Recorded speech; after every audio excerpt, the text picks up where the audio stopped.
Assalamu alaikum students. Today we will discuss lecture number 8 of week number 8. आज का हमारा topic है binary search algorithm. Binary search is a search algorithm used to find the position of a target value within a sorted array. It works by repeatedly dividing the search interval in half until the target value is found or the interval is empty. The search interval is halved by comparing the target element with the middle value of the search space. The complexity of linear search algorithm is big O of log n.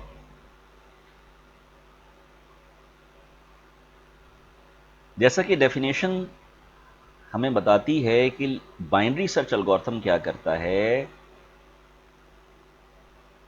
Array को divide करता है in two halves and it will keep on dividing the array until or unless the key element is found or the interval is empty, right? The search interval is halved by comparing the target value with the middle value of search space. The complexity of algorithm is O log n. log n, जब भी log का जिक्र आता है students, एक बात याद रखिएगा कि हमेशा हम स्प्लिटिंग की बात करते हैं, ट्री की बात करते हैं, डिवीजन की बात करते हैं, डिवाइड एंड कॉन्क्वर की बात करते हैं, राइट? सपोज कीजिए हमारे पास एक एरे है, size of array is n and key element is x.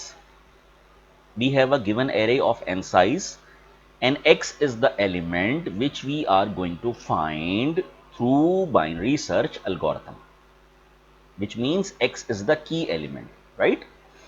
Now suppose we have a given array. इसके अंदर array के अंदर वैल्यू कोई भी वैल्यू हो सकती है. ये n साइज की array है और ये इसकी लोकेशन है नीचे, राइट? 0 से 18 तक. नाउ बाइनरी सर्च एल्गोरिथम क्या करता है स्टूडेंट? सबसे पहले लोकेशन और इंडेक्स ऑफ द स्टार्ट, यानी कि स्टार्ट की इंडेक्स की लोकेशन क्या है? 0 है, और इंडेक्स और लोकेशन ऑफ द एंड यानी कि 18 को ऐड करेगा और डिवाइड करेगा 2 से. Start plus end divide by 2 equal to 9. क्यों ऐसा क्यों किया students? To get the middle value, right? 0 plus 18 divide by 2 is equal to 18 divide by 2 is equal to 9. Suppose कीजिए हमारे पास एरे जो होती, अगर वो 19 साइज की होती, then 0 plus 19 divide by 2 is equal to 9.5. अब अगर आपके पास एरे फ्रैक्शन में आएगी, सो आपके पास चॉइस है कि आप इसको अपर लिमिट में भी ले सकते हो, यानी कि सील में कन्वर्ट कर सकते हो, या लोअर लिमिट में भी राउंड ऑफ कर सकते हो, यानी कि फ्लोर में भी कन्वर्ट कर सकते हो. लेकिन एक बात याद रखिएगा कि आपने जिस में भी कन्वर्ट करना है, आपने थ्रू आउट हर स्टेप में वही पैटर्न फॉलो करना है. विच मीन्स कि अगर आपने पहले स्टेप में आपने सील में कन्वर्ट किया, तो आपने नेक्स्ट टाइम भी सील में ही कन्वर्ट करना है, ठीक है? थ्रू आउट आपने उसी पैटर्न को फॉलो करना है. या अगर आपने फर्स्ट स्टेप में फ्लोर में कन्वर्ट किया, तो आपने नेक्स्ट स्टेप में भी फ्लोर में ही कन्वर्ट करना है थ्रू आउट. अदरवाइज अगर आप एक स्टेप में अपर लिमिट में कन्वर्ट करते हो, दूसरे स्टेप में लोअर लिमिट में, तो पूरा एल्गोरिथम आपका खराब हो जाएगा. सो हम एक पैटर्न बना लेते हैं.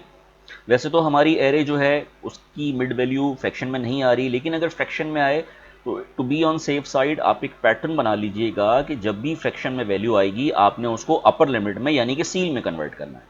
Got it? So middle value का तयन किया, start plus end divide by 2, middle value आपके पास आ गई 9, राइट? अब अगर if array into mid equal to x, x क्या है? आपके पास की एलिमेंट है. अगरचे मिडिल वैल्यू ही आपकी की वैल्यू है, तो यहीं पर एल्गोरिथम खत्म हो जाएगा, राइट? और अगर ऐसा नहीं है, if start equal equal to end, ये पोजीशन, ये कंडीशन कब होगी? स्टार्ट और एंड सेम कब होता है? जब आपकी एरे वन साइज की हो या एम्प्टी हो, सो इट विल रिटर्न -1। ठीक है, सो या तो एरे का की एलिमेंट मिड के बराबर होगा या फिर एरे एम्प्टी होगी। ठीक है, अदरवाइज अगर ये दोनों कंडीशन नहीं होती, then if array into mid is greater than x.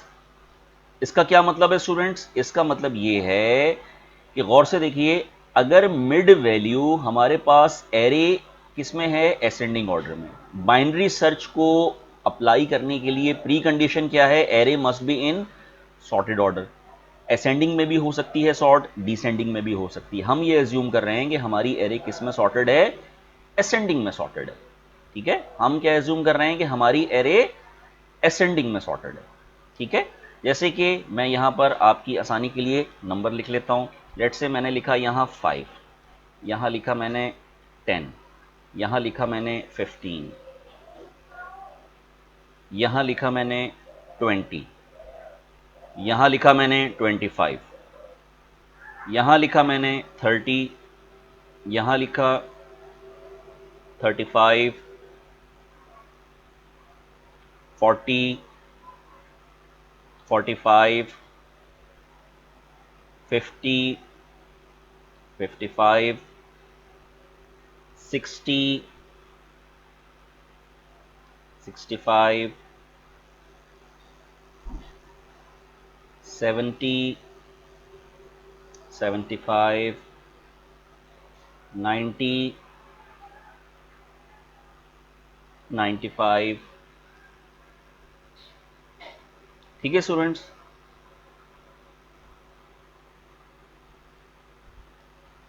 Hundred, right?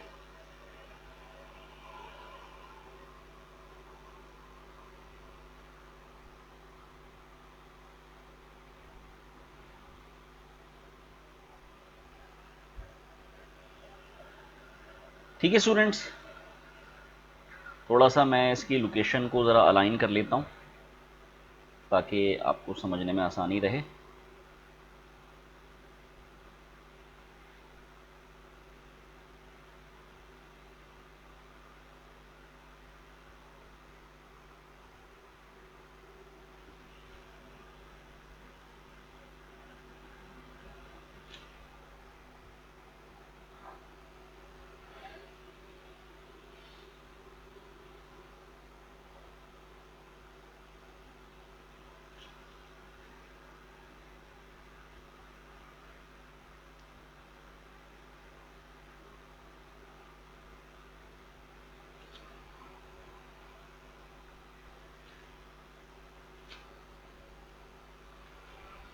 Ji students,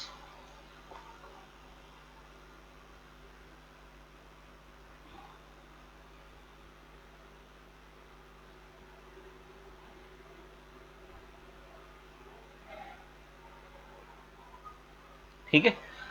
अच्छा जी, अब ज़रा गौर से देखिए, start, location of the start plus location of the end 0 + 18 divide by 2 equal to 9। सबसे पहले ये सर्च किया कि x जो है, यानी कि जो हमारे पास की एलिमेंट है, सपोज कीजिए x क्या है हमारे पास? सपोज कीजिए x हमारे पास 105 है, सपोज कर लेते हैं। ठीक है जी, x क्या है? 105।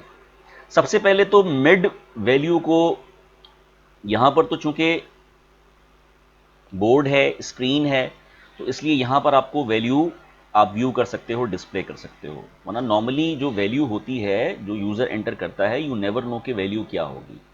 सबसे पहले मिड वैल्यू, मिड लोकेशन का हमने तायुन किया, और उसके बाद if mid equal equal to x, अगर ये ट्रू होता है तो एल्गोरिथम यहीं पर खत्म हो जाएगा। ठीक है, if start equal to end means के इफ एरे इज एम्प्टी और array has one element, right? उसके बाद कंडीशन क्या है? If array of mid is greater than x. अब जरा गौर से देखिए, अगरचे मिड एलिमेंट जो है वो एक्स से ग्रेटर है, मिडल एलिमेंट क्या है, x से ग्रेटर है। तो गौर से देखिए हमारी एरे असेंडिंग ऑर्डर में है, तो अगर मिडल एलिमेंट x से ग्रेटर है तो यकीनन x कहां पर होना चाहिए, यहां पर होना चाहिए। कर्सर को देखिए, इसका मतलब क्या है कि मिड में क्या करूंगा मैं, mid -1, we will search this side of the array, ऐसा ही है।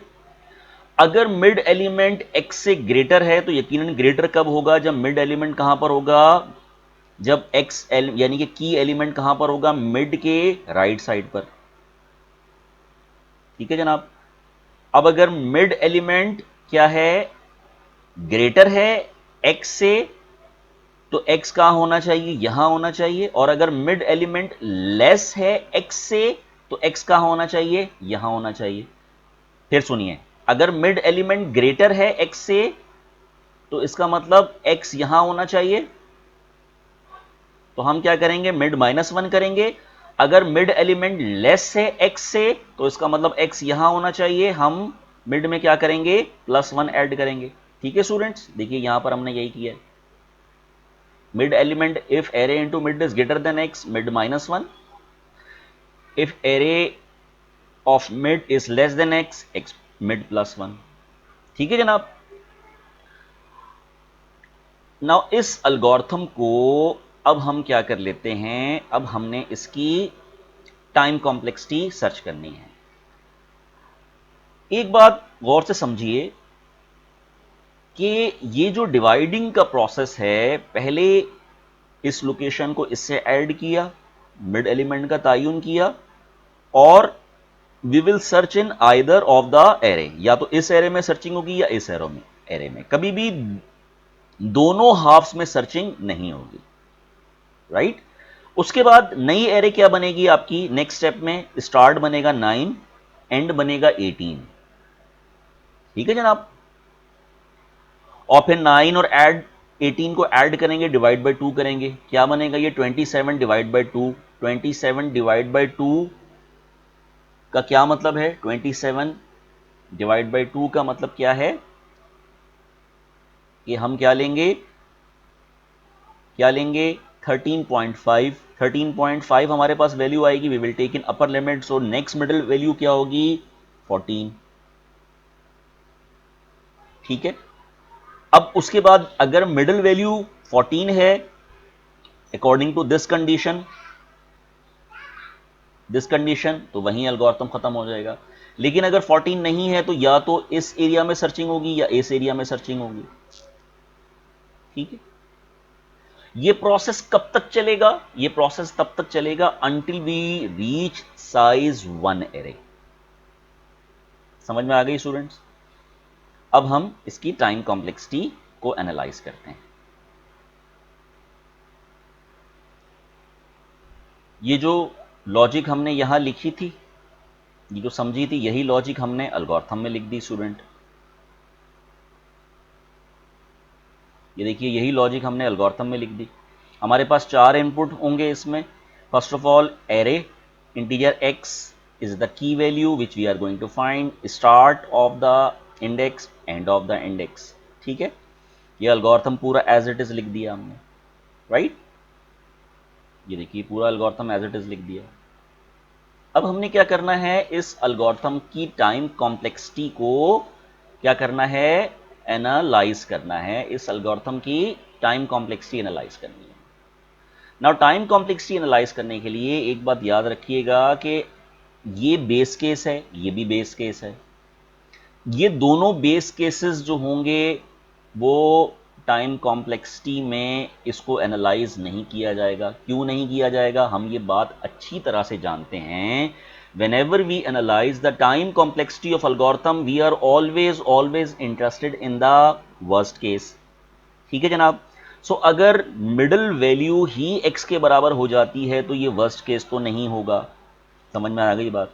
वर्स्ट केस कौन सा होगा, either we will search the x in this recursive call or this recursive call। ठीक है। एक वक्त में कभी भी इन दोनों रिकर्सिव कॉल में एरे सर्च नहीं होगी, या तो इसमें सर्च होगी या इसमें सर्च होगी। ये वाला पार्ट टोटल एरे का क्या है, n डिवाइड बाई 2 है। ये वाला पार्ट टोटल एरे का n डिवाइड बाई 2 है। ठीक है स्टूडेंट्स। लॉजिक समझ में आ गई। अब टाइम कॉम्प्लेक्सिटी इसकी एनालाइज करते हैं। टी ऑफ एन यानी कि we are going to analyse the time complexity of n size array. C क्या है? Number of checks. Number of checks कितने होंगे? जितनी एरे का साइज होगा, इसको हम कांस्टेंट से रिप्रेजेंट कर देते हैं, plus N divide by two. ये एन डिवाइड बाई टू क्यों किया? यहां आ जाइए, दोबारा बताया था ना कि या तो ये वाले पार्ट में सर्च करेंगे या इस पार्ट में सर्च करेंगे। तो ये वाला पार्ट टोटल एरे का एन डिवाइड बाई टू है, ये भी टोटल एरे का एन डिवाइड बाई टू है। ठीक है स्टूडेंट्स, क्लियर हो गई बात?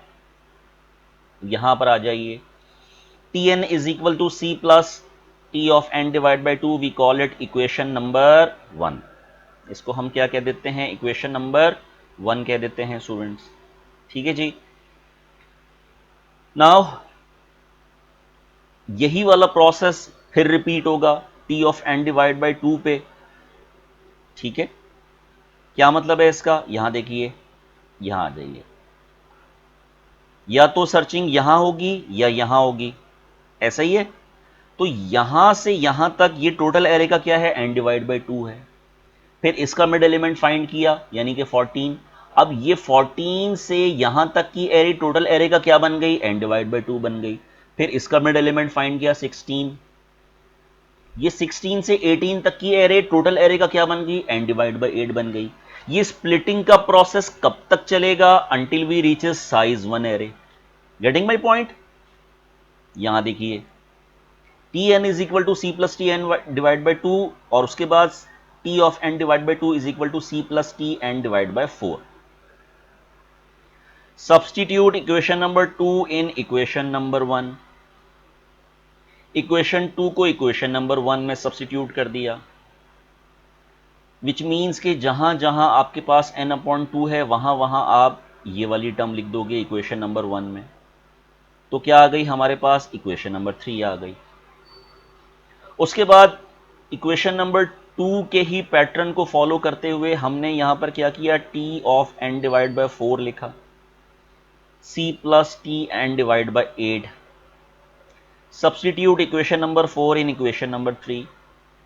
जहां जहां आपके पास n अपॉन 4 है इक्वेशन 3 में, वहां वहां ये आ जाएगी टर्म, विच मीन्स के 2c एज इट इज और c plus T N upon 8। तो ये क्या बन गया? ये बन गया T N of 8 N divide by 8 plus 3c, we call it equation number 5। Now अब 3 दफा इक्वेशन बनाने के बाद, सब्स्टिट्यूट करने के 2 दफा सब्स्टिट्यूशन के बाद, we got to know the pattern. Pattern क्या हमने फाइंड किया? पैटर्न हमने ये फाइंड किया, T of N is equal to T of N divide by 8 plus 3c जो है, इसका अगर हम जनरल फॉर्मूला लिखें तो क्या बनेगा? T of N is equal to T upon T of N divide by 2 की पावर आई प्लस आई सी। देखिए इसको वैल्यू रख के चेक करते हैं। अगर मैं आई की जगह 1 रखता हूं तो क्या बनेगा? 2 की पावर 1 यानी कि 2 प्लस 1c। तो ये क्या बन गई? इक्वेशन नंबर 1 बन गई स्टूडेंट्स। अगर मैं i की जगह 2 रखता हूं, क्या बनेगा? 2 की पावर 2 प्लस 2c, यानी 2 की पावर 2 क्या बना? ये n अपॉन 4 प्लस 2c। ये हमारी कौन सी इक्वेशन बन गई जनाब? इक्वेशन नंबर 3 बन गई। अगर मैं क्या करता हूं, i की जगह 3 रखता हूं, तो ये क्या बन जाएगा? 2 की पावर 3 प्लस 3c, यानी कि n अपॉन 8 प्लस 3c। ये इक्वेशन नंबर आपकी कौन सी बन गई? 5 बन गई स्टूडेंट्स। ठीक है, विच मीन्स कि जो हमने फॉर्मूला फाउंड किया है, पैटर्न फाउंड किया है, वो बिल्कुल ठीक है। ये वाला हमने पैटर्न फाइंड किया है। ठीक है जनाब, ये प्रोसेस कब तक चलेगा? Until we reaches size 1 array. ठीक है, सो if we keep on solving or breaking n upon 2 की power I, so it will reach 1 element array। so हमने n upon 2 की पावर I को सपोज कर दिया, इक्वल कर दिया t of 1 के। क्यों? क्योंकि ये प्रोसेस कब तक चलेगा, ये पैटर्न कब तक चलेगा? until we reaches size 1 array, right? यहां पर डिवाइड हो रहा है, क्रॉस मल्टीप्लाई कीजिए, n अपॉन 2 की power i is equal to 1। ठीक है, क्रॉस मल्टीप्लाई किया तो n इक्वल टू 2 की power i। Taking log 2 on both sides, दोनों तरफ log 2 लिया, log 2n is equal to log 2 2 की पावर i। अब एक बात याद रखिएगा, log की प्रॉपर्टी होती है log 2 ऑफ 2 1 होता है, log 10 ऑफ 10 भी 1 होता है, लेकिन log 2 ऑफ 10 कभी भी 1 नहीं होगा। तो log 2 ऑफ 2 की जगह हम 1 पुट कर सकते हैं। क्या बनाइए, log 2n is equal to i separate रह गया, we call it equation number 7। ठीक है जनाब, आगे चलते हैं। Now substitute equation 7 in equation 6। Equation 7 को इक्वेशन 6 में सब्स्टिट्यूट कीजिए, विच मीन्स के जहां जहां आपके पास आई है वहां वहां क्या सब्स्टिट्यूट कर देंगे, log 2n। जरा गौर से देखिए, यहां पर इस इक्वेशन को देखिए, n अपॉन 2 की पावर i, तो ये क्या बन जाएगा, n अपॉन 2 की पावर log 2n, क्योंकि i की वैल्यू क्या है, log 2n है, प्लस 2 की पावर log 2n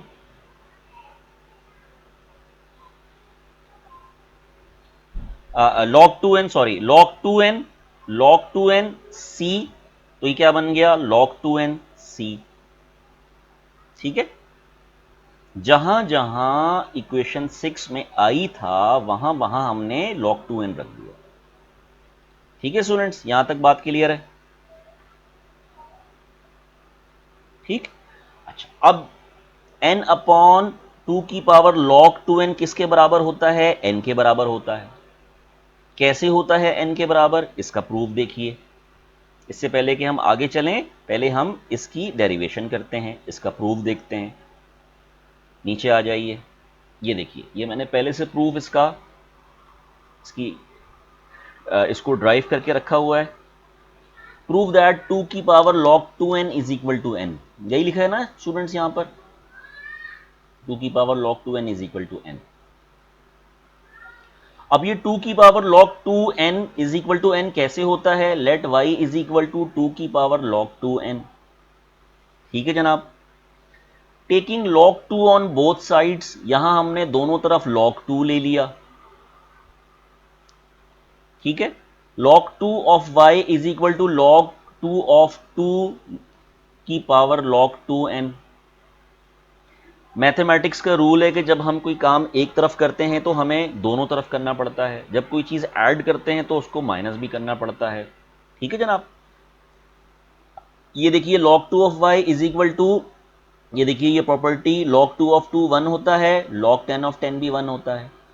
तो मैं log 2 ऑफ 2 की जगह क्या 1 लिख सकता हूं स्टूडेंट, बिल्कुल लिख सकता हूं, यहां मैंने लिख दिया 1। बाकी क्या बचा, log 2 of n, log 2 of 1 को एज इट इज लिख दिया। ठीक है स्टूडेंट्स, यहां तक क्लियर है। उसके बाद log 2 और log 2 को मैंने कैंसिल कर दिया, क्या बचा, y is equal to n। ऊपर मैंने y को किसके बराबर सपोज किया था, 2 की पावर log 2n के सपोज किया था, तो विच मीन्स के 2 की पावर log 2n जो है वो n के बराबर प्रूव हो गई। ठीक है स्टूडेंट्स, क्लियर है। सो इस प्रूफ को देखते हुए अब हमने डेरिवेशन भी ड्राइव कर ली। अब इस प्रूफ को देखते हुए हम ये कह सकते हैं 2 की पावर log 2n जो होता है वो n के बराबर होता है। वापस आ जाइए, 2 की पावर log 2n n के बराबर होता है, n अपॉन n, ये हमने n अपॉन n लिख दिया, plus c log 2n as it is उतार दिया। n और n कैंसिल हो गया, ये बन गया t of 1 plus c log 2n as it is आ गया। t ऑफ 1 क्या होता है स्टूडेंट्स, जब भी हमारे पास लूप में कांस्टेंट वैल्यू होती है तो हम उसकी कॉम्प्लेक्सिटी 1 लिखते हैं, विच मीन्स के t ऑफ 1 क्या है, कांस्टेंट है, इसको k से रिप्रेजेंट करते हैं, ये कांस्टेंट है, इसको भी c से रिप्रेजेंट करते हैं। याद कीजिए स्टूडेंट, लीनियर सर्च में जब हमारे पास कॉम्प्लेक्सिटी आई थी o ऑफ 3n, तो हमने considering the higher growth, considering the dominant term n को लिया था, क्योंकि कांस्टेंट को हम ओमिट कर सकते हैं, इग्नोर कर सकते हैं। उसी रूल को देखते हुए हम k और c को क्रॉस कर देते हैं। So the final time complexity of the binary search algorithm is o, big O of log 2n। ठीक है students, big O of log 2n। तो ये कॉम्प्लेक्सिटी स्टूडेंट्स, ये जो हमने डेफिनेशन में देखी थी, इस कॉम्प्लेक्सिटी को हमने क्या कर दिया, प्रूफ कर दिया। ओ लॉग एन का मतलब यही होता है, O log n with base 2, log base 2n। तो ये कॉम्प्लेक्सिटी हमने इस एल्गोरिथम की यहां पर प्रूफ कर दी। ठीक है students, let's move on to the coding part. So students, अब हम आ चुके हैं Turbo C plus plus compiler पर। ठीक है, मैं आपको पहले भी बता चुका हूँ, समझा चुका हूँ कि आपके पास अगर विजुअल स्टूडियो है तो आप उसमें भी इस कोड को रन कर सकते हो। मेरे पास Turbo C plus plus compiler है तो मैं उसमें रन कर रहा हूँ, कोड दोनों में सेम है, right. So let's start. New file open करते हैं। ठीक है, F5 स्क्रीन फुल कर देते हैं। First of all header files को इंक्लूड करते हैं। Include stdio.h। अगर आप विजुअल स्टूडियो में वर्क कर रहे हैं तो .h लगाने की ज़रूरत नहीं होती है। ठीक है,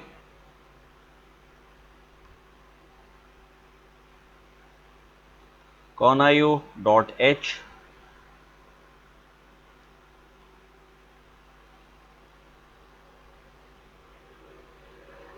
iostream.h। अगर आप ट्रेडिशनल सी में वर्क कर रहे हो तो iostream लगाने की ज़रूरत नहीं होती। अगर आप printf scanf के ज़रिए आउटपुट इनपुट लेना चाहते हो, लेकिन अगर आप C++ के फंक्शन इस्तेमाल कर रहे हो, सी आउट सी इन, तो आपको iostream.h लिखनी पड़ेगी, राइट। उसके बाद हमारा मेन फंक्शन है इंटीजर मेन, राइट। उसके बाद ओपनिंग ब्रैकेट CLR ये it is use to clear the screen. ये सूडो कोड में लिख रहा हूँ, कमेंट्स लिख रहा हूँ ताकि आपको समझ में आए हर फंक्शन का purpose, to clear the screen. ठीक है स्टूडेंट्स, उसके बाद हमने क्या करना है, हमने इनपुट लेना है, नॉट इनपुट, वेरिएबल डिक्लेयर करने हैं। इंटीजर आई जिसमें मैंने लूप चलाना है। उसके बाद मुझे 4 वेरिएबल चाहिए। सबसे पहले मुझे एरे चाहिए, लेट्स से एरे का साइज मैं ले लेता हूँ 10। उसके बाद नम जिसमें मुझे की वैल्यू को सर्च करवाना है, जिसके ज़रिए मुझे बेसिकली क्या सर्च करवाना है, इसके ज़रिए मुझे सर्च करवाना है की वैल्यू, राइट। उसके बाद फर्स्ट, उसके बाद लास्ट, उसके बाद मिडिल, राइट। तो ये मैंने कुछ चीज़ें डिक्लेयर कर ली हैं स्टूडेंट्स। आई लूप के लिए, ARR फॉर एरे के लिए, नम की एलिमेंट के लिए, फर्स्ट लोकेशन, लास्ट लोकेशन और मिडिल लोकेशन। ठीक है students, now C out.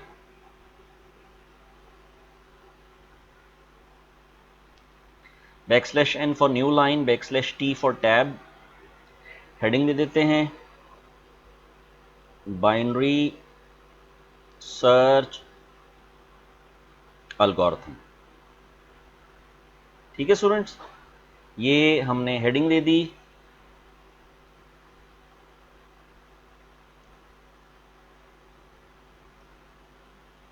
Binary search algorithm. उसके बाद क्या करते हैं, हम डिस्प्ले करवा देते हैं सी आउट, स्मॉल लेटर में लिखना होता है because C is a case sensitive language. C out, ठीक है। Enter 10 elements in ascending order. Array का साइज 10 है और हम चाहें तो डिसेंडिंग में भी कर सकते हैं, एसेंडिंग में भी कर सकते हैं। एल्गोरिथम सेम रहेगा, हम एसेंडिंग में करवा देते हैं। Enter, let me insert new line. Enter any 10 elements in ascending order, right. क्योंकि असेंडिंग ऑर्डर क्या होती है, इसकी प्री कंडीशन होती है। ठीक है students, enter any 10 elements in ascending order, right.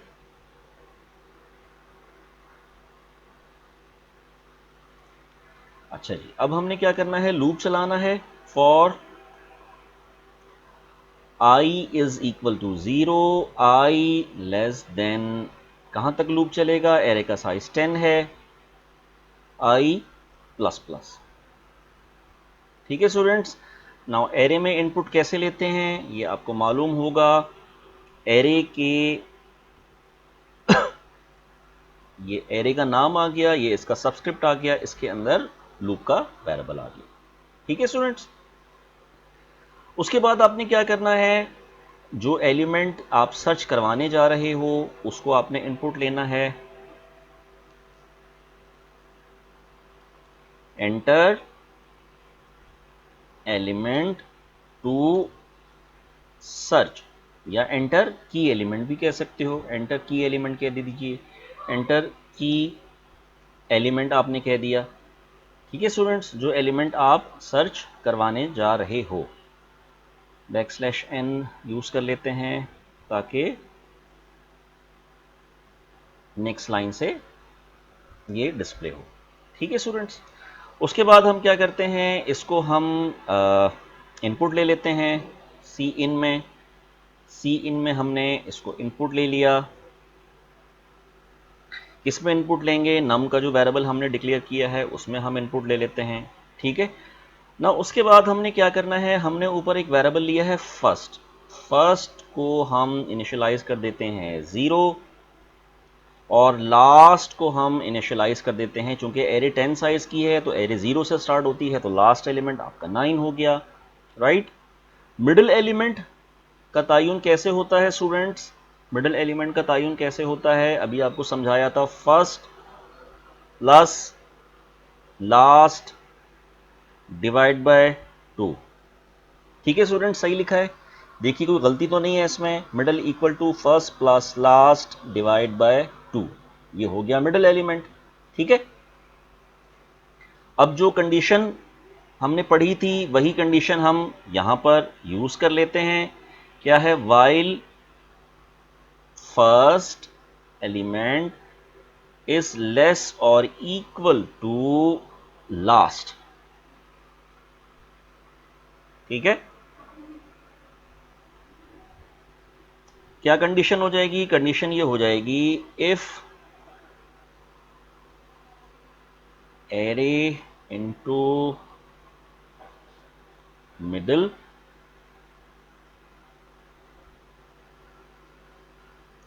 Element less than num.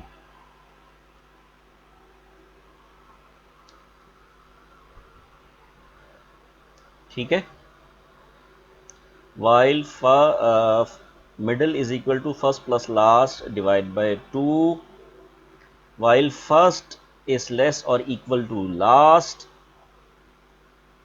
and if array of middle is less than num, यानी कि अगर मिडल एलिमेंट नम से छोटा है, तो क्या बताया गया था, अगर असेंडिंग ऑर्डर में हम वर्क कर रहे हैं और मिडल एलिमेंट नम से छोटा है, मिडल एलिमेंट छोटा है नम से, तो इसका मतलब क्या है कि मिडल एलिमेंट कहां पर है, एरे के राइट साइड पर है। और जब राइट साइड पर होता है तो हम क्या करते हैं स्टूडेंट्स, क्या करते हैं, मिडल में 1 ऐड करते हैं, राइट। तो क्या हो जाएगा यहां पर, first is equal to middle plus 1। Middle में क्या कर दिया हमने, एक एलिमेंट ऐड कर दिया, राइट। एल्स इफ अगर ऐसा नहीं है तो फिर क्या होगा, array of middle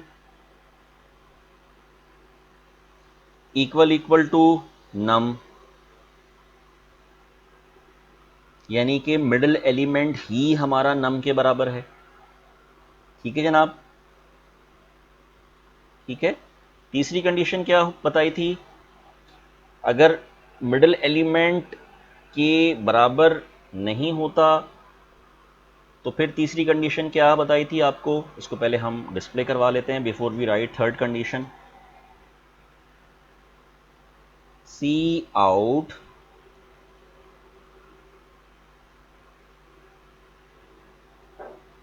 backslash N double quotes backslash N, अगरचे मिडिल एलिमेंट पर ही हमारा की एलिमेंट फाउंड हो जाता है, तो हमने क्या डिस्प्ले करवाना है, द नंबर फाउंड। कहाँ पे नंबर आपने फाउंड किया, किस लोकेशन पर, यहाँ पर वो नंबर और उसकी क्या आ जाएगी स्टूडेंट्स, लोकेशन आ जाएगी, is found in given array. The number found, the number, इसके जरिए स्टूडेंट नंबर आ जाएगा, द नंबर फाउंड, जो भी नंबर होगा, ठीक है, द नंबर, ये नंबर क्या हो जाएगा, इज नॉट फाउंड, ठीक है, इज नॉट फाउंड। ये वाली कंडीशन कब आएगी, ये तब आएगी, यहां देखिए, if array of middle is less than num, तो ये मिडल प्लस वन यानी कि मिडल के राइट साइड पर, और अगर ऐसा नहीं होता, जो भी आपका की नंबर है is not found in the given array, is not found in the given array, sorry, the number found in the given array. अगर मिडिल एलिमेंट की एलिमेंट के बराबर होता है, फिर से समझिए, परेशान नहीं होइएगा, दोबारा समझिए, if middle element is less than num, middle plus one, else if, अगर मिडिल एलिमेंट ही नम है, number found is found in given array, ये नंबर हमने फाउंड कर लिया गिवन एरे में, ठीक है, और किस नंबर पर फाउंड किया, यहां पर हम इसकी पोजीशन लिखवा देते हैं, यहां पर हम इसकी पोजीशन लिखवा देते हैं, found at position, found at POSITION position, found at position,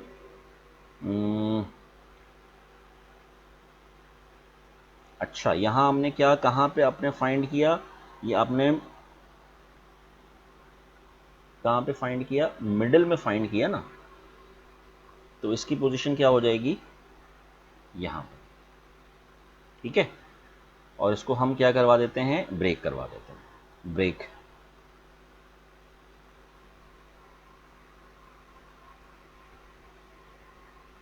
ठीक है student,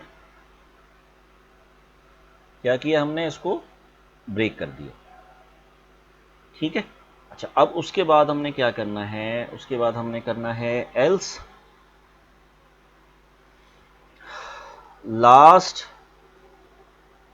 is equal to middle minus one, right, और उसके बाद middle is equal to first plus last divide by two, right, then if first is greater than last, अगर पहला element जो पहली location है वो लास्ट से ग्रेटर हो, so C out number is not found,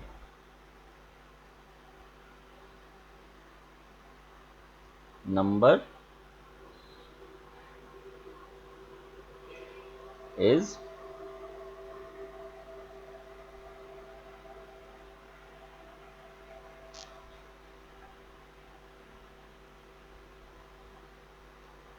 not found in array.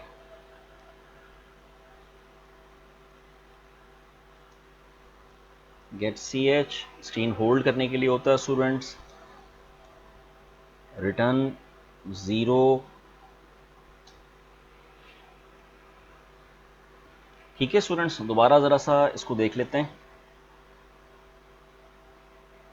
ये loop चल रहा है, ये हमने इनपुट लिया, एंटर की एलिमेंट हमने दिया, first is equal to 0, last equal to 9, middle is equal to first plus last divide by 2, while first element is less और इक्वल टू लास्ट, और इसी के अंदर if array of middle is less than, ये क्या हमने condition दी कि if array first element क्या है, while first element is less और equal to last, first element क्या है, लेस और इक्वल टू लास्ट है, और इसके अंदर फर्दर कंडीशन क्या है, देखिए, if array of middle is less than num, अगर लेस देन नम होगा तो मिडल एलिमेंट में ऐड कर देंगे, अगर ये ग्रेटर देन होगा तो मिडल एलिमेंट में माइनस कर देंगे, अभी हमने एल्गोरिथम में सीखा था। ठीक है, अब ये वाली कंडीशन देखिए, एल्स इफ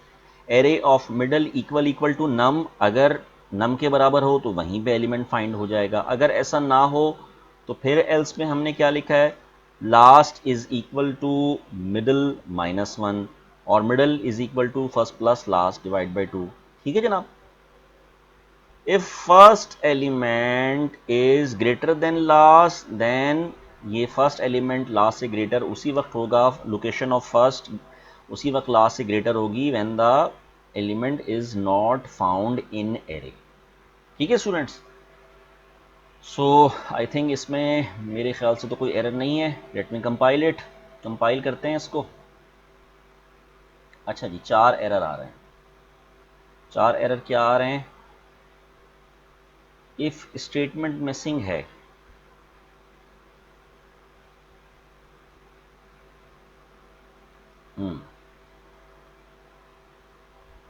इफ स्टेटमेंट कहाँ मिसिंग है,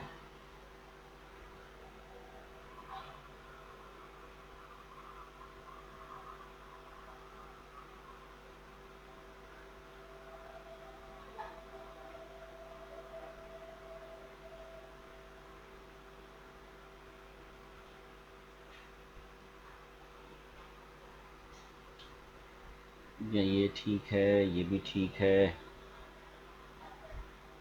ठीक है, middle is equal to first plus last divide by 2, while first is lest. अच्छा, इसको अगर हम थोड़ा सा स्पेस लिख लें, अच्छा, if array into middle is less than num, ये लाइन भी ठीक है, first is equal to middle plus 1, थोड़ा सा गैप दे देते हैं स्टूडेंट्स ताकि हमें आसानी हो जाए, else if array of middle is equal to num, अच्छा ये वाला मिसिंग है, राइट, ओके, अच्छा कंपाइल करते हैं,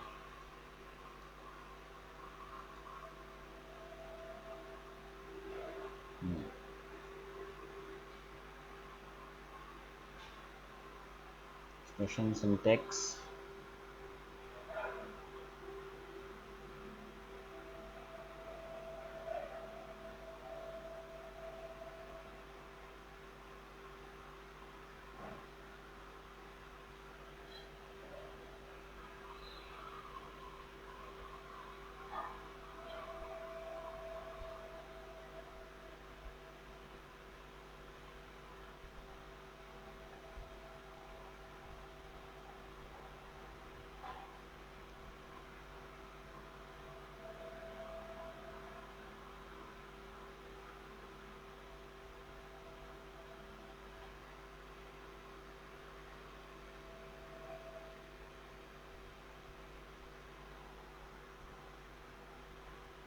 अच्छा सेमी कॉलन मिसिंग है,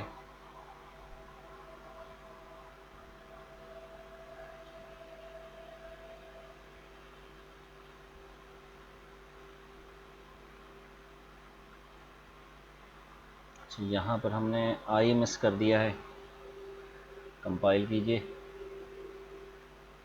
कंप्लीटेड, रन कीजिए। ठीक है students, enter any 10 elements in ascending order. Elements enter करते हैं 5, 10, 15, 20, 25, 30, 35, 40, 45, 50। ठीक है students, enter key element for example हम ऐसा की एलिमेंट देते हैं जो एरे में नहीं है, let's say 55, number 55 not found in array. ठीक है स्टूडेंट्स, अच्छा थोड़ा सा यहाँ पर हम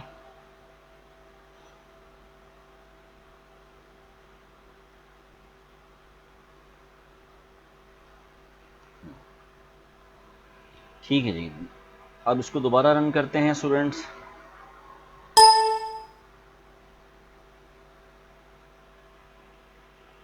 टेन, 20, 30, 40, 50, 60, 70, 80, 90, 100।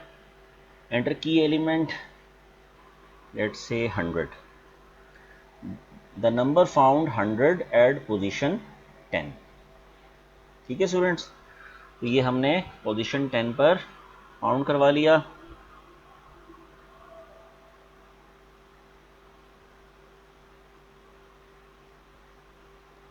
थोड़ा सा यहाँ स्पेस दे दीजिए। ठीक है, इसको हम सेव कर लेते हैं स्टूडेंट्स, सेव।